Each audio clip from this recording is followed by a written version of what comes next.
最近我多了一个作家的身份，我把我在游文革里的生活，以及我成为魔术师这10年的酸甜苦辣，通通编辑成册，完成了我的新作品《魔幻意境》。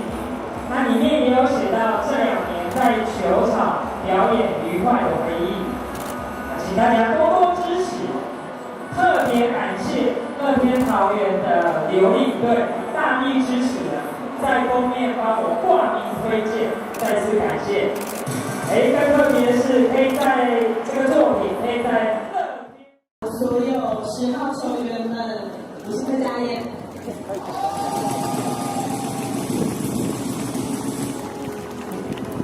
我觉得很荣幸今天可以来到乐天桃园为大家开球，很开心你们都来了。记得会有点辛苦，但是口哨不要拿下来，健康第一。我现在正在准备新的剧本，也很努力写一本书，希望很快有新的作品跟大家见面。谢谢。好，这里是曲艺掌声，欢迎也谢谢我们的郭佳燕今天莅临我们的这边出场。好的，今天 OK， 现场的4号队友们，我们一起来倒数3、2、1，起投出。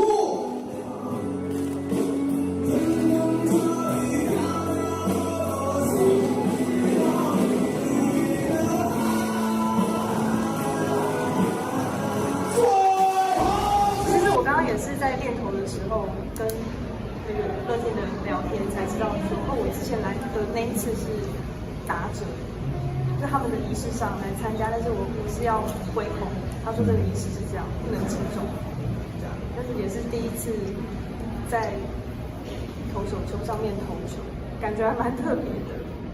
所以刚刚开始前有先去练习，在他们室内有练习场。陈威是刚才为负责指导你那个，他也是忠实的剧迷，所以刚刚有跟他小聊一下嘛，他应该蛮开心。有，我们在练习的时候，我有问他，就是一听说他一直没有看最后一集啊，还没看，对啊，所以就问他说，怎么还没看？他说今天比赛完回去之后，他应该就是会找时间。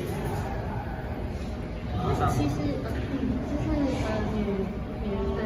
女性艺人，她通常会在前面一点点开球，但是今天是直接站在投手球上，是有什么想法吗？就是选择这么长的距离这样投球。